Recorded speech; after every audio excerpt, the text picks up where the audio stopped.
जय श्री कृष्ण। तो आज हम बात करेंगे राधा रमन जी के बारे में। राधा रमन जी का जो मंदिर है वो वृंदावन में है। और राधा रमन जी का जो रूप है वो कैसे प्रकट हुआ, वो जो मूर्त है वो कैसे प्रकट हुई, इस बारे में।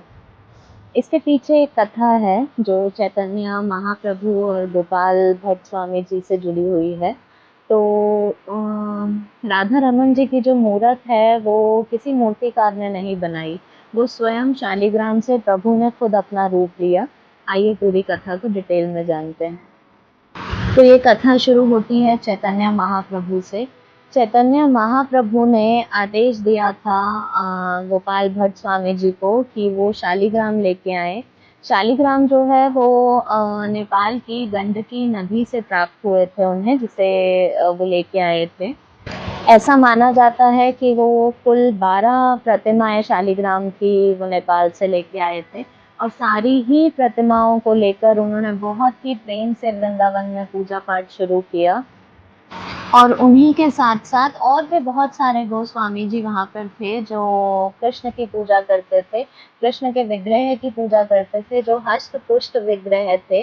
शालिग्राम कैसे होते हैं? गोल मटोल, एक शिशु जैसा होता है माँ की कोख में, उस प्रकार शालिग्राम का रूप होता है। काला गोल सा पत्थर की तरह, अगर मैं आपको बहुत सरल भाषा में समझाऊं तो वो शालिग्राम जी का रूप होता है। तो गोपाल भट्ट स्वामी जी जो शालिग्राम लाए थे वो तो बिल्कुल वैसा ही गोल मटोल आकार था, कोई प्रॉपर मूर्त नहीं थी जो बाकी के गोस्वामी जी के पास थी। तो ऐसा माना जाता है कि गोपाल भट्ट स्वामी जी के पास एक बहुत ही बेहतरीन कला थी, वो श्रृंगार बहुत सुंदर करते थे। तो जितने भी गोस्वामी जी थे सब लोग उनको बुलाकर अपने अपने ठाकुर जी का श्रृंगार कराया करते थे, क्योंकि बहुत ही अद्भुत श्रृंगार वो किया करते थे, ऐसा सुना है। देख तो नहीं पाई मैं, बट ऐसा सुना है। तो एक दिन की बात है जब सबका श्रृंगार कर कर वो लौटे, तो श्रृंगार बेचने वाला आया करता था वहाँ पर, जो सब श्रृंगार का सामान देता था। और सब गोस्वामी जी को बुलाकर वो पूछता था कि आपको आपके ठाकुर जी के लिए कौन सी पोशाक चाहिए, कौन सा मुकुट चाहिए। मैं नई पायजेब लाया हूँ, मैं मुकुट बहुत सुंदर लाया हूँ, मुरली लाया हूँ, बहुत सारा वो श्रृंगार का सारा सामान लाकर वृंदावन में दिया करते थे। तो सब गोस्वामी अपने अपने ठाकुर जी के लिए अपनी अपनी पसंद की पोशाक और श्रृंगार का सामान लेते थे। तो वहीं पर गोपाल भट्ट स्वामी जी एक दिन अंदर आए और आकर शालिग्राम प्रभु के सामने रोने लगे। और रोकर उन्होंने कहा कि मैं सब ठाकुरों का श्रृंगार करता हूँ और श्रृंगार होते हुए देखता हूँ, तो इतनी अच्छी कला होने के बावजूद मैं आपका श्रृंगार नहीं कर सकता, उन्होंने अपने शालिग्राम प्रभु को कहा। क्योंकि अब ना हाथ है, ना पैर है, ना चेहरा है, मुकुट पहनाए तो कहाँ पहनाए, बांसुरी पकड़ाए तो कहाँ पकड़ाए, पोशाक पहनाए तो कैसे पहनाए।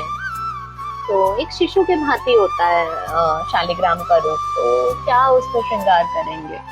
तो रोते रोते ऐसा बोल के सो गए। और उन्होंने सोने से पहले ये कहा कि उन्हें प्रहलाद की वो कथा याद आई जो मैंने आपको सुनाई भी थी। प्रहलाद विष्णु के बहुत बड़े भक्त थे।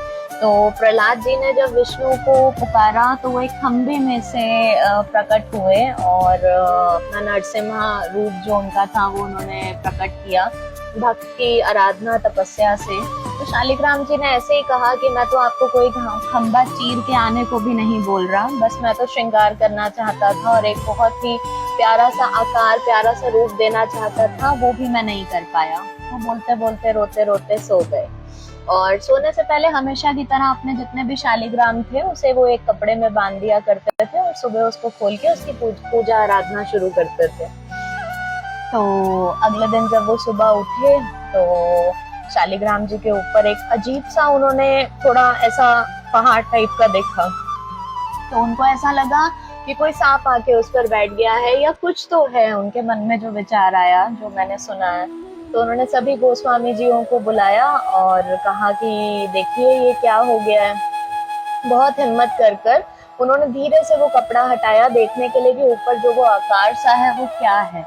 जैसे ही उन्होंने वो कपड़ा हटाया, शालिग्राम से एक बहुत ही सुंदर, इतनी सी मूर्त है वो, बहुत ही सुंदर राधा रमन जी का रूप उत्पन्न हुआ, जो प्रभु ने खुद स्वयं धारण किया था अपने भक्ति से प्रसन्न होकर। क्योंकि रोते हुए गोस्वामी ने कहा था कि मैं श्रृंगार करना चाहता था, सबका करता हूँ, और मेरे पास तो वो मौका ही नहीं मिला कि मैं अपने खुद के प्रभु का श्रृंगार कर सकूं। बस आप उस मूरत को देखेंगे, ऐसे बिल्कुल नुकीली निगाहें, छोटा सा एक बच्चे का आकार है उनका, क्योंकि शालिग्राम से उत्पन्न हुए थे, तो जितना शालिग्राम था उसी की शेप में उन्होंने अपना पूरा रूप लिया। बहुत ही कोमल नैन, तीखे नुकीले नैन, और एक बहुत ही अद्भुत रूप उन्होंने धारण किया। तो गोपाल भट्ट स्वामी जी की श्रृंगार सेवा को प्राप्त करने के लिए शालिग्राम से प्रभु ने स्वयं अपना रूप लिया। तो ये है राधा रमन जी की कथा, जो वृंदावन के प्रमुख ठाकुरों में से एक हैं, और बहुत ही कटीले नैन, बहुत ही सुंदर स्वरूप जिसको बोलते हैं ना। आप कृष्ण का कोई भी स्वरूप किसी भी मंदिर में देखिए, क्या श्रृंगार होता है, क्या स्वरूप होता है, मतलब आप देखें तो आप देखते ही रह जाएं। शायद इसलिए हर कुछ सेकंड्स में वृंदावन में, चाहे बांके बिहारी जी की आप बात करें, चाहे आप राधा रमन जी की बात करें, चाहे राधा वल्लभ जी की बात करें, सभी के दर्शन के लिए हर थोड़ी देर में उस पर्दे को, हर कुछ मिनट्स में, सेकंड्स में उस पर्दे को हटाया गिराया जाता है, ताकि अगर आप एक टक देखेंगे तो आप इतना खो जाएंगे उनके नैनों में, उनके प्यार में, उनके स्वरूप में, कि आप लौट नहीं पाएंगे, और लौटेंगे तो उनको लेके लौटेंगे, तो कोई वहां के ठाकुरों को चुरा ना ले, इसलिए बार बार वो पर्दा हटाया गिराया जाता है। तो ये थी हमारी कथा। इस कथा से एक चीज समझ में आई कि प्रभु जो है वो प्यार और डेडिकेशन, जैसे हम बोलते हैं, उसके भूखे हैं। आप जितना उनके प्रति समर्पित रहेंगे, आपके बुलाने पे वो आ जाएंगे। लोग बोलते हैं ना कि हाँ, तो इंसान नहीं मिलता, आप भगवान को प्राप्त करने की बात करते हो। आप करके तो देखिए विश्वास, हर एक सेकंड में आप इशारा मांगिए। आप कभी ऐसे ही बैठे बैठे बोलिए, कभी चलते हुए बोलिए कि प्रभु, अगर मेरे अंदर सच्चाई है या मेरी आवाज आप तक पहुंच रही है तो एक इशारा दीजिए। कभी आपको चलती गाड़ी में, आगे की गाड़ी में पीछे कृष्ण का एक स्वरूप दिख जाएगा, जय श्री कृष्ण लिखा हुआ दिख जाएगा। कभी किसी ट्रक के पीछे राधे राधे लिखा हुआ दिख जाएगा। कभी आप सडनली जा रहे होंगे, उस रास्ते से आप 100 बार गुजरे, बट आपको कोई मंदिर नहीं दिखा। उस दिन आपने इशारा मांगा और आपको छोटा सा एक कृष्ण जी का मंदिर दिख गया, या कुछ भी, मोर पंख दिख गया, मोर की आवाज सुनाई दे गई। तो आप किसी भी रूप का, किसी भी प्रभु का एक इशारा मांगिए, आप करके देखिए। मैंने बहुत बार आजमाया है। कुछ सेकंड्स की दूरी पे हूँ मैं अपने घर से, और यूं ही मन में विचार आया। आजकल कार में मेरे 90s के गानों की जगह राधा रानी की पूरी एक कैसेट चलती है, जिसमें कृष्ण जी के और भी प्रभु के बहुत सारे गीत चलते रहते हैं। कई बार ऐसे ही चलते हुए विचार आ जाता है और मैं रैंडमली बोल देती हूँ कि प्रभु, अगर ये भजन गाते गाते मेरी आवाज आप तक पहुंच रही है तो मुझे एक संकेत दीजिए। बस कुछ ही दूरी पे हूँ मैं घर की, जहाँ कोई उम्मीद नहीं है। सडनली वहां से कभी कोई कार निकल जाएगी, उसके पीछे कृष्ण जी का कोई चित्र बना होगा।